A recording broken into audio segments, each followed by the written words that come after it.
US government আর everyday dollar রেটের উপরে। একটু বড় সাইজের আর মাঝারি সাইজের চিংড়ি মাছ, হাত দিতেও ভয় লাগছে। দুটো রান্নাই হচ্ছে হাত চেটে খাওয়ার মতো। এক্স্যাক্টলি। ডাক্তারি, এমবিএ বা পিএইচডি পড়তে আসে। দুর্দান্ত খেতে লাগছে। এটা সুটকেসের মতন ওপেন করতে পারো। হ্যাঁ, ভেটকি মাছ সেটার তো একটা আলাদা টেস্ট আছেই। ভীষণ ভীষণ পছন্দ হয়েছে। এটা মনে হয় কুচো চিংড়ি দিয়েও ভালো যাবে। হ্যালো বন্ধুরা, আশা করি তোমরা সবাই খুব ভালো আছো, সুস্থ আছো। আমি গ্যারিন চাও, welcome back to another blog. আজকে রোববার, এখন ওই 10টা মতো বাজে। আর আজকে ব্লগের শুরুতেই তোমাদের সাথে দারুণ দুটো জিনিস শেয়ার করব। আর মিষ্টু কেন আমার পাশে বসে আছে সেটা তোমরা একটু পরেই বুঝতে পারবে। সবার আগে তোমাদেরকে এই ভেজিটেবল চপারটা দেখাই, যেটা আমরা রিসেন্টলি কসকো থেকে কিনেছি। আমাদের এরকম একটা ভেজিটেবল চপার আগে ছিল, যেটা আমরা অ্যামাজন থেকে কিনেছিলাম, কিন্তু সেটা ভেঙে গেছে। তাই এটা দেখে ভাবলাম কসকোর জিনিস তো খুব ভালো হয়, কসকোর জিনিসের কোয়ালিটি খুব ভালো, তাই জন্য এটা নিয়ে নিয়েছি। এটা খুব ফাংশনাল একটা জিনিস। হ্যাঁ, মানে আমাদের খুব ইউজ হতো। সবজিপাতি কাটার জন্য ভীষণ কাজে লাগে। একটু দাম পড়েছে, বাট কোয়ালিটি, কসকোর কোয়ালিটি কত নিল যেন? $15 মতো নিয়েছে। এটা 15 না $20 মতন পড়লো।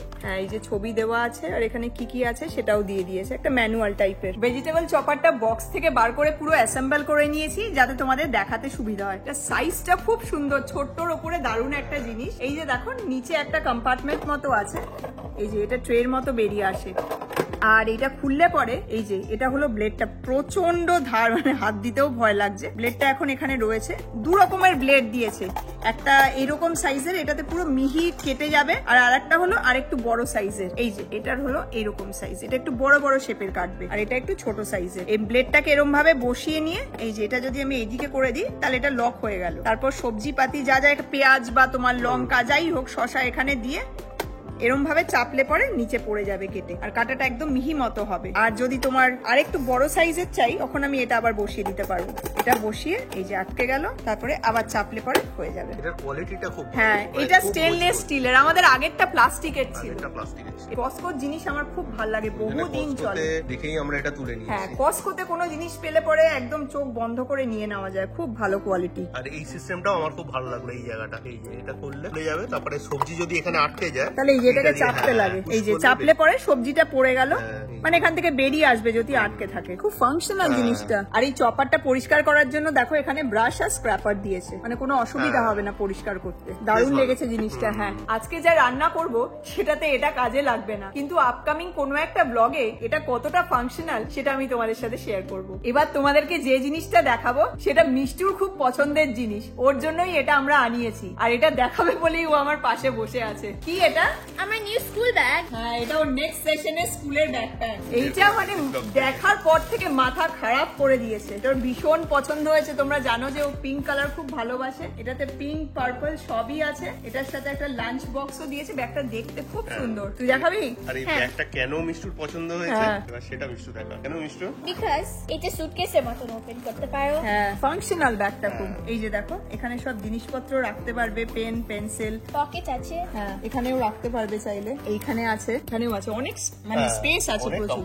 হ্যাঁ, এইটা। আর বাচ্চারা যেগুলো ভালোবাসে, এই যে কিচেন এগুলো দিয়েছে। তার সাথে সামনেও জিপার আছে। এইখানে প্রচুর মানে কম্পার্টমেন্ট, জিপ কম্পার্টমেন্ট, এমনি কম্পার্টমেন্ট প্রচুর আছে। এখানেও রয়েছে। কি কি রাখবি তুই জানি না, তো এইটা দেখে খুব ভালো লাগলো। আর ব্যাগটার কোয়ালিটিটাও খুব ভালো।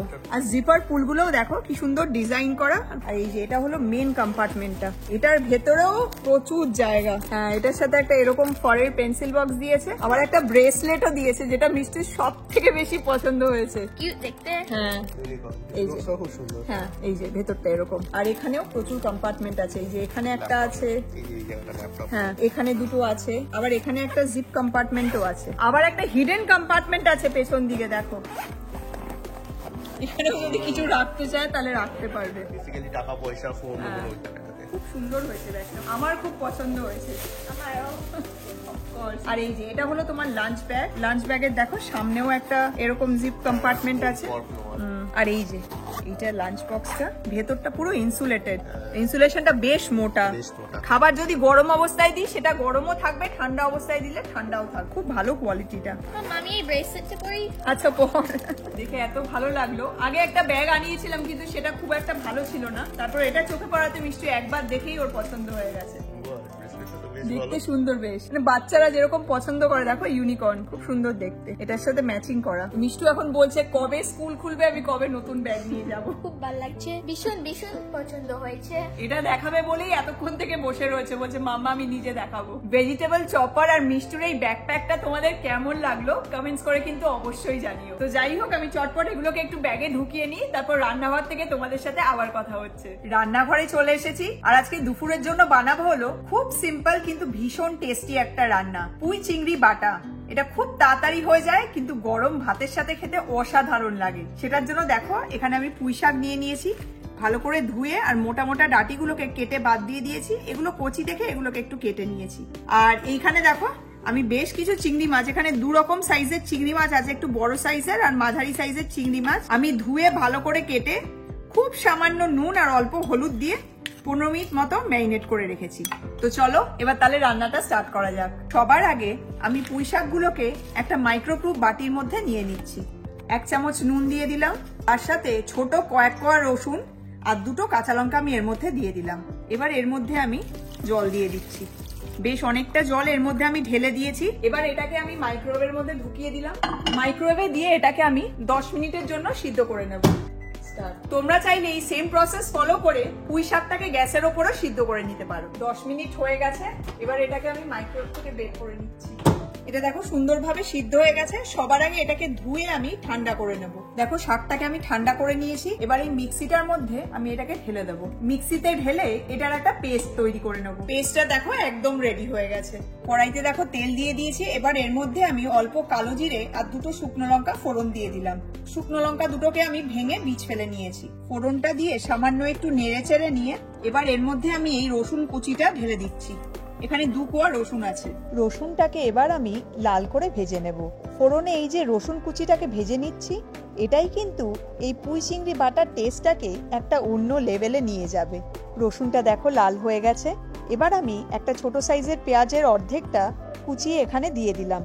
তার সাথে 2টো চেরা কাঁচা লঙ্কা দিয়ে দিলাম। সামান্য নুন দিয়ে দিলাম, কারণ চিংড়ি মাছগুলোও নুন আর হলুদ দিয়ে ম্যারিনেট করা আছে। এবার পেঁয়াজটাকে আমি লাল করে ভেজে নেব। পেঁয়াজটা দেখো লাল হওয়া শুরু হয়ে গেছে।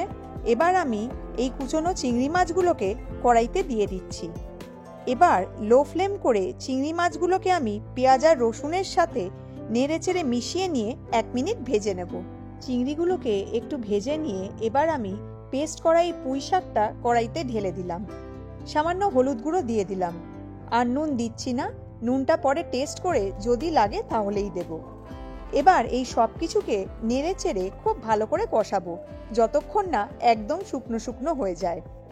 এই পুঁই চিংড়ি বাটাটা করতে খুব সাধারণ কিছু ইনগ্রিডিয়েন্টস লাগে, তবে এই সাধারণ ইনগ্রিডিয়েন্টসগুলোই এই রান্নাটাকে অসাধারণ করে তোলে।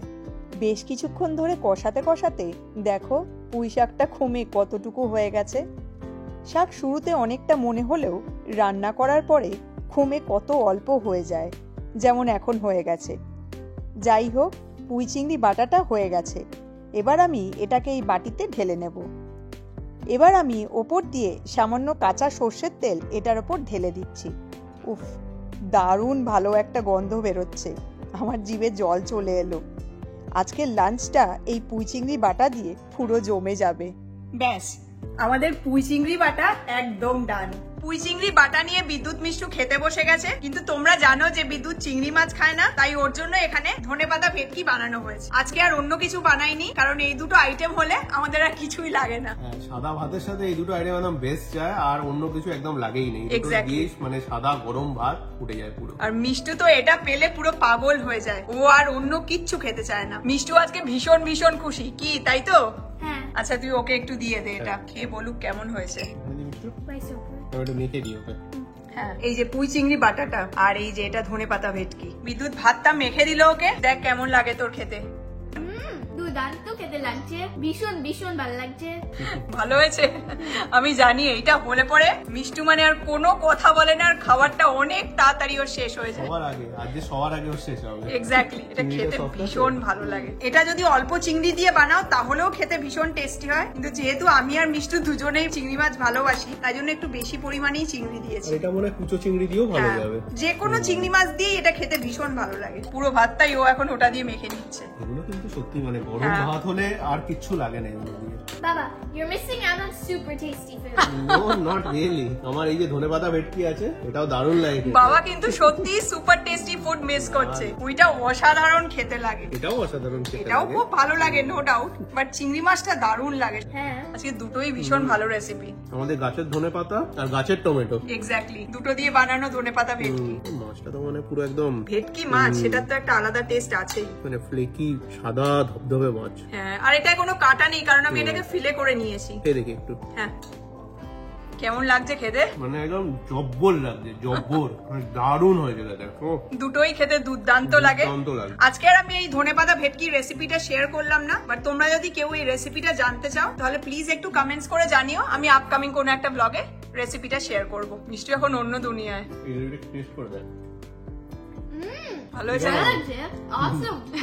A burst of flavor. Which one is better? কোনটা বেশি ভালো? আমি জানিও ওটাই বলবে। তো চিংড়ি মাছ ভীষণ প্রিয়। এক্স্যাক্টলি, এই দুটো আইটেম হলে আমরা প্রায় ডবলের বেশি ভাত এক্স্যাক্টলি, খেয়ে নিই। মানে এতটাই নিজেদের বেশি। অজান্তে আমরা অনেকটা ভাত খেয়ে নিই, এটা একদম রেজিস্ট করা যায় না। দারুণ। মিষ্টি অলরেডি আরেকটু ভাত নিয়ে নিয়েছে। আমিও নেবো। আমি জানি এই দুটো আইটেম বানালে পরে আমাকে ভাতটাও অনেকটা বেশি বানাতে হয়। নে তুই এবার চলে আয়, নাহলে আমি আর মিষ্টি মিলে শেষ করে দেবো। হ্যাঁ, আমি আসছি। মিষ্টির সমানে হাত চেটে যাচ্ছে। দুটো রান্নাই হচ্ছে হাত চেটে খাওয়ার মতো। এক্স্যাক্টলি, দুটোই ফিঙ্গার লিকিং ডিশেস, দারুণ লাগে খেতে। নে তুইও চলে আয় এবার। হ্যাঁ, আসছি। আমিও গিয়ে এবার চটপট লাঞ্চটা সেরে ফেলি। এই পুঁই চিংড়ি বাটার রেসিপিটা কিন্তু তোমরা একবার অবশ্যই ট্রাই করো। আর এই রেসিপিটা কিন্তু লাউ পাতা কুমড়ো পাতা দুটো দিয়েই দারুণ লাগে। আমাদের এখানে লাউ পাতা বা কুমড়ো পাতা কোনোটাই পাওয়া যায় না দেখে আমি পুঁই পাতা দিয়ে বানিয়েছি, বাট পুঁই পাতা দিয়ে খেতে এটা দুর্দান্ত লাগে। তো যাই হোক, আমরা চটপট লাঞ্চটা সেরে ফেলি, তারপরে আবার তোমাদের সাথে কথা হচ্ছে। খাওয়া দাওয়া হয়ে গেছে, এবার তোমাদেরকে বলি যে আমেরিকাতে পড়তে আসা ভারতীয় স্টুডেন্টসদের বছরে আনুমানিক কত টাকা খরচ হয়। এই পার্টিকুলার টপিকটার ব্যাপারে তোমরা অনেকেই অনেকবার কমেন্টস করে আমাকে জিজ্ঞেস করেছো, কিন্তু এটা নিয়ে আমার তোমাদের সাথে কোনো ইনফরমেশন শেয়ার করা হয়নি, তাই ভাবলাম আজকের ব্লগেই এই ইনফরমেশন গুলো শেয়ার করি। সবার আগে তোমাদেরকে বলি যে এদেশে পড়তে আসা ভারতীয় স্টুডেন্টসদের কত টাকা ভিসা আর অ্যাপ্লিকেশন ফি দিতে হয়। দুটো মিলিয়ে মোটামুটি ওই 500 থেকে $550 মতো পড়ে। ইন্ডিয়ান মানিতে ওই 41,000 থেকে 46,000 মতন পড়বে। এটা কিন্তু একটা এস্টিমেটেড অ্যামাউন্ট, কারণ এটা পুরোপুরি ডিপেন্ড করে ইউএস গভর্নমেন্ট আর এভরিডে ডলার রেটের উপরে। ডলারের রেট যদি বেড়ে যায় তখন এটাও বেড়ে যাবে, আর ইউএসসিআইএস যদি টাকা বাড়ায় তখনও বেড়ে যাবে। নেক্সট তোমাদেরকে বলি যে এদেশে কলেজে টিউশন ফি কত হতে পারে। এই অ্যামাউন্টটা কিন্তু কলেজ টু কলেজ ভ্যারি করে, তাই তোমাদেরকে আমি একটা অ্যাপ্রক্সিমেট রেঞ্জে অ্যামাউন্টটা বলছি। মোটামুটি রেঞ্জটা হচ্ছে 15,000 ইউএসডি থেকে প্রায় 60,000 ইউএসডি। বাট এই অ্যামাউন্টটা হচ্ছে আন্ডার গ্রাজুয়েট স্টুডেন্টসদের জন্য। হ্যাঁ, মানে ইন্ডিয়ান মানিতে পড়ছে হচ্ছে 12 লাখ থেকে 50 লাখ মতন। এক্স্যাক্টলি। পোস্ট গ্রাজুয়েট মানে যেসব ভারতীয় স্টুডেন্টসরা এদেশে ধরো ডাক্তারি, এমবিএ বা পিএইচডি পড়তে আসে, তাদের কলেজে টিউশন ফি $15,000 থেকে $80,000 মতো পড়ে, মানে ইন্ডিয়ান কারেন্সিতে ওই 12 লাখ থেকে 65 লাখ মতো পড়ে। এবার বাদ বাকি খরচগুলোর অ্যামাউন্টটা বলি। সবার প্রথমে অ্যাকোমোডেশন কস্ট মানে স্টুডেন্টসদের থাকার জন্য কত টাকা পড়ে সেটা বলি। সবার প্রথম ক্যাম্পাস অ্যাকোমোডেশনটা বলি, মানে যারা ওই কলেজের ক্যাম্পাসে থাকবে তাদের মোটামুটি বছরে 5,000 থেকে 8,000 মতন ইউএসডি পড়বে, মানে ইন্ডিয়ান মানিতে হচ্ছে ওই 4 লাখ থেকে 7-8 লাখ টাকা মতন। আর যারা 1 বেডরুম অ্যাপার্টমেন্ট নিয়ে থাকবে তাদের মোটামুটি পড়বে বছরে হচ্ছে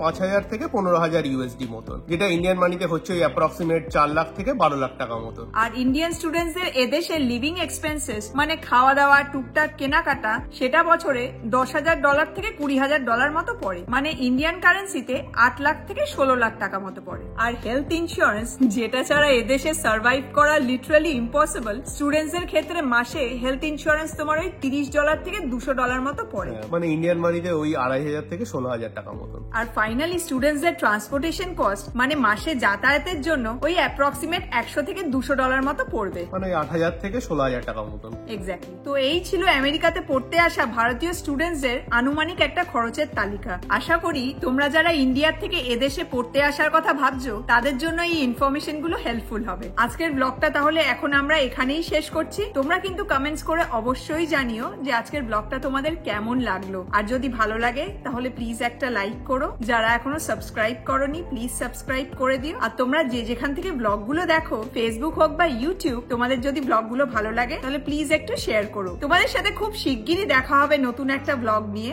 তোমরা সুস্থ থেকো, ভালো থেকো, সাবধানে থেকো, আমাদের সঙ্গে থেকো। Take care and thank you so much for watching. Bye bye bye. Bye by.